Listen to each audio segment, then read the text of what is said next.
Hello and welcome to this episode of Totally Not VG Myths, where we try to find out how many shots does it take to beat ULTRAKILL. Before we can start, we need to establish some ground rules and define what actually is a shot.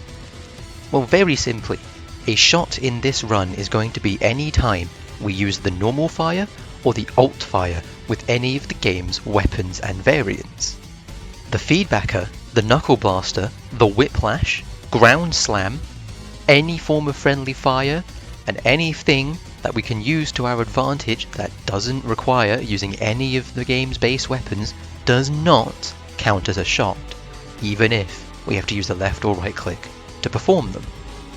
And now with all that established, let's get into this episode of Definitely Not VG Myths by starting with O-1 into the fire. For some more context, this run will be done on a brand new save on violent difficulty because that will make things just a little bit more interesting.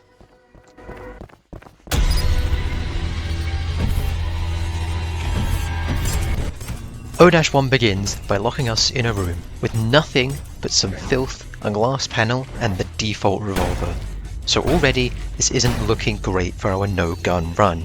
However, we have the feedbacker and we also have ground slam to use it to our advantage to kill the filth, meaning that we don't actually need to destroy the glass pane to skip the room, which means that for the very first room of ULTRAKILL, the no-gun run is still on. And just as I say that, we get to this room with these two glass panes and nothing else. We have no way to break these glass panes with anything at our disposal other than the alt fire of the piercer. And so, the no-gun run has turned into a least gun run, and our total shot count is 1. Now the next bit of the level is an absolute breeze. We can kill all of the strays and all of the filth by parrying the stray shots or by just running up and punching them in the face. Until we get to this room, with glass panes on the ceiling and a glass pane on the wall, and no way to get through them without breaking the glass. This seems like it's a repeat of the previous room where we're going to have to use the alt piercer to break the glass. However, I can use the strays in the previous corridor and parry their projectiles upwards towards the glass to break it and make it through this room with 0 extra shots. The last little bit of the level is very easy, where we just parry the Maurice beams back at itself and complete O-1 in 1 shot.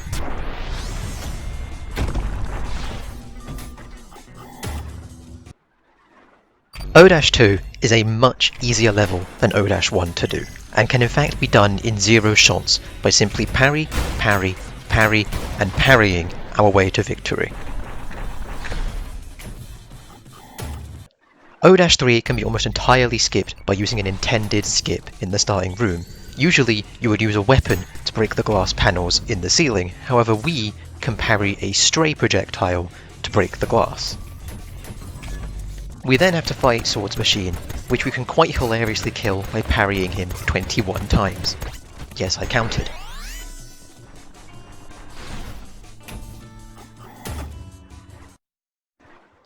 O-4 is honestly pretty boring and uneventful, so all we need to know is it can be beaten in 0 shots.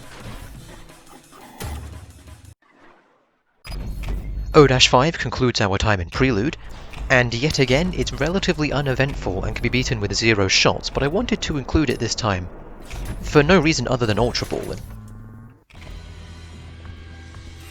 Damn!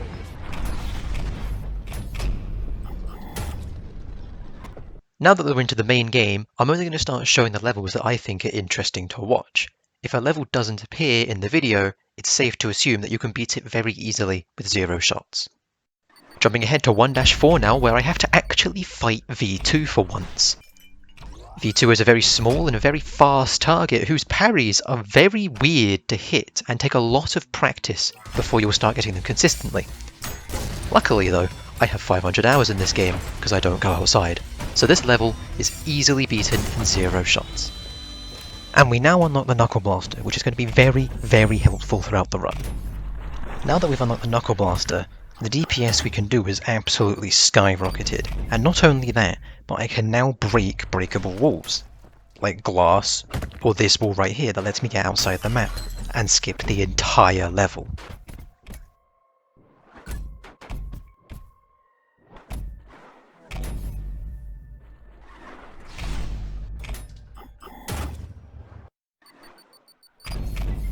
Most of Act 1 and Act 2 are going to be skipped over because frankly they're not very interesting. So here we are at 2-4 where we're going to punch Minos to death.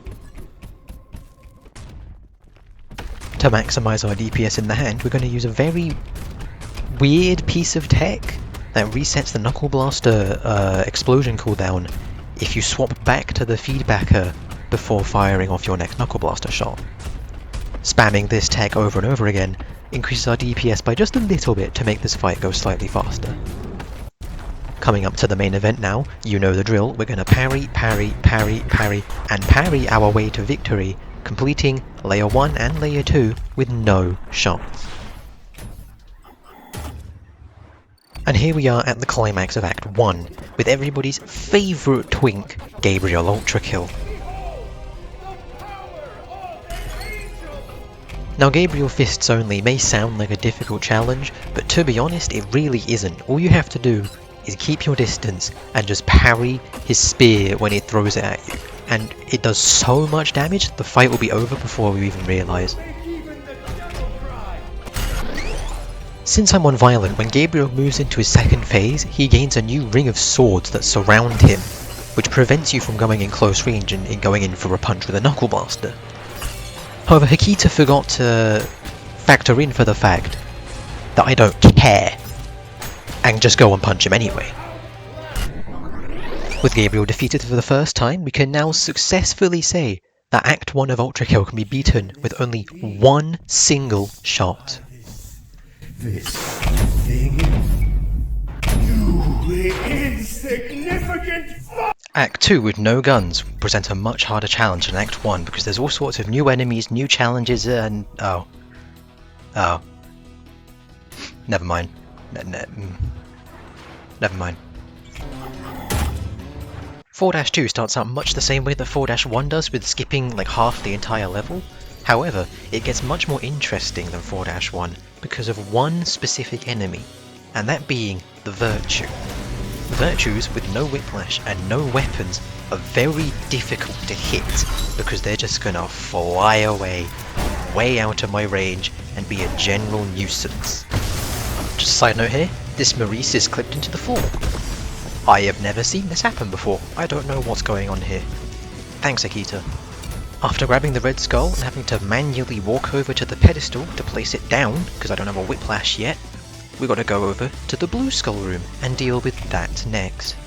The blue skull room has two virtues this time to deal with. I tried dealing with one of them by parrying the Maurice bolt back into the virtue, but that really didn't work out because I just kept missing and missing. So in the end I just gave up and started punching them in the face until they died. After we dealt with the virtues, it was a simple case of killing the Maurices, grabbing the skull, and going off to fight the Insurrectionist. The Insurrectionist fight is mostly straightforward. It's mainly just punching him in the well, I guess he doesn't have a face. Punching him in the hole in his body with the Knuckle Blaster, and parrying his Maurice back at him until he died, completing the level with no shots. The V2 rematch is one of the more interesting boss fights in the game, because unlike all the other bosses, he isn't a complete pushover. You actually have to try when fighting this thing. What makes him so hard is, again, he's small, he's fast, and he can kill you very quickly. But this time, I have a few more tricks up my sleeve. Not least do I have a Knuckle Blaster to do more damage to him per punch. I can also try to punch the coins that he throws, effectively giving myself a way to use coins without actually using coins. I'm going to let the fight play out in full because I think it's personally entertaining, so sit back, relax, and enjoy two death robots having a fist fight.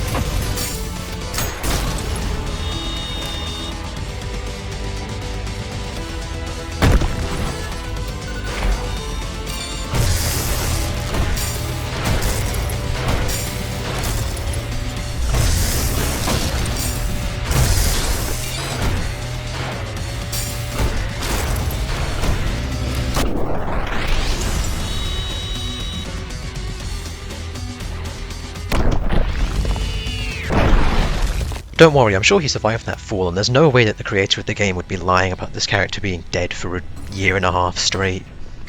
With V2 dead, we can now say that you can beat Layer 4 in ULTRAKILL with 0 shots. As we enter Layer 5, we now have access to the Whiplasher at our disposal, which makes killing essentially everything incredibly easy now. Virtues are no longer an issue at all, and the most important part is we can make Mind Flares spin. Well, there is actually one interesting thing about Wrath, and that is that I'm forced to fight the Ferryman, which goes about how you would expect it does.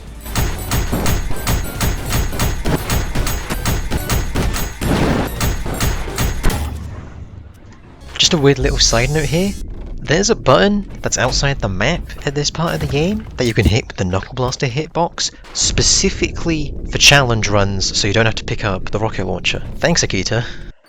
Now 5-4 really isn't very interesting, but I'm going to keep it in the video specifically because this happened to me. And if you're wondering what that means, just watch this.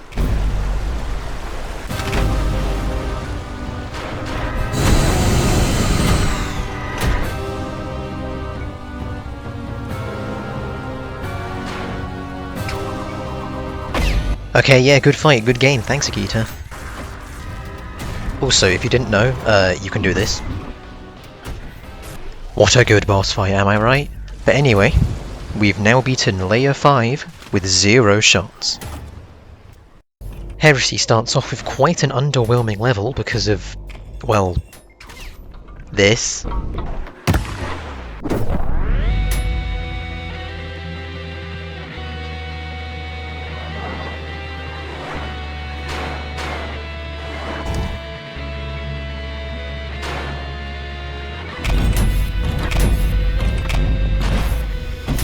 After I've skipped the entire level, however, the final room is very interesting because of the simple fact that Akita decided he's going to put 2 hideous masses in one place and said have fun.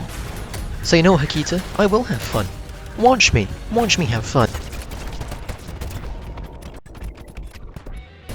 Wow, wasn't that so much fun? I mean, I guess we beat the level in 0 shots, then whatever. And here we are at the climax of Act 2. Ready for our second and final encounter with the world's most desirable twink. You might be expecting this fight to finally be what puts me through my paces and makes this challenge actually difficult. I will cut you down. You would be mistaken. You need more power.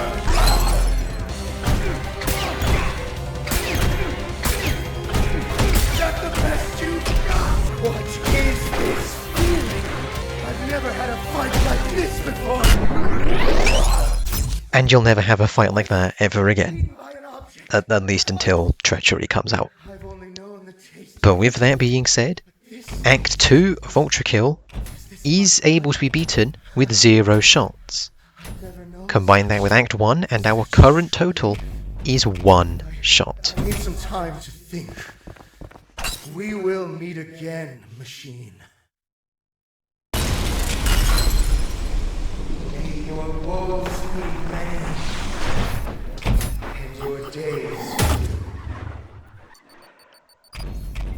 Layer 7 opens up with a flashbang, a jump scare, and a car crash. And all of that just means that I'm going to skip to the Minotaur fight, because the rest of the level is same old same old. The Minotaur fight is a unique one, not only because it sucks, but also because I can just jump on its back and beat it to death, and there's nothing it can do about it. After bullying the Minotaur, and then bullying it again, we can beat 7-1 with 0 shots. 7-2 is the best level in the game, don't at me, but it's also specifically designed around not killing a single enemy, which means that, surprisingly, you can beat it with no shots. However, instead of skipping over this level, you will seem to really like it when I click on the car in time with the music, so here's a supercut of that.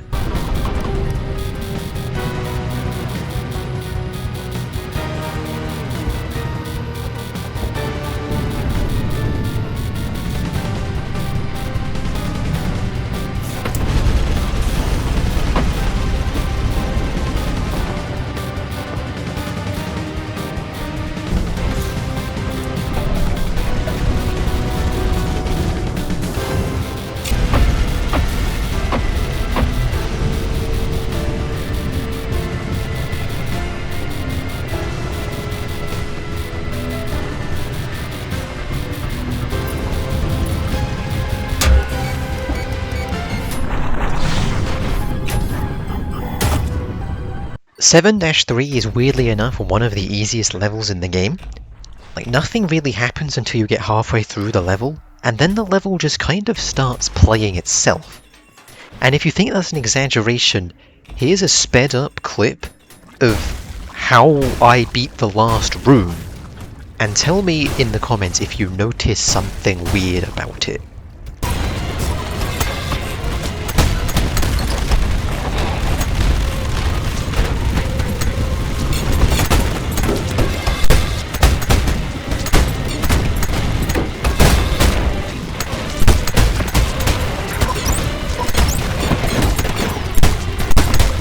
If you couldn't tell, I was standing still the entire time.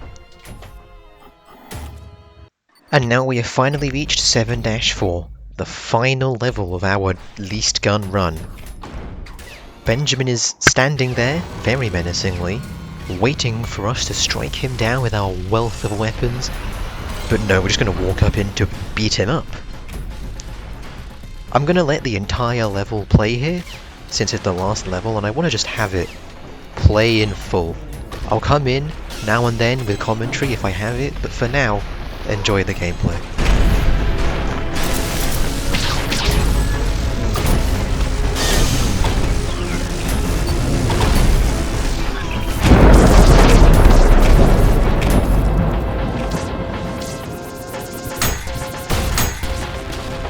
Okay, just coming in here to say, what the fuck is wrong with this mannequin? Like, genuinely, I have never seen any enemy in the game bug out like this mannequin has. And I really want to know why. If any of you have an idea, put it in the comments.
Okay, I know I said I'd let this level play out in full, but I had to do this one last time. Come on, you gotta understand.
Well, with Benjamin now somehow in a deeper level of hell, that wraps up the least shots gun of ULTRAKILL, with the final answer to the question of how many shots does it take to beat ULTRAKILL being 1 in the first level.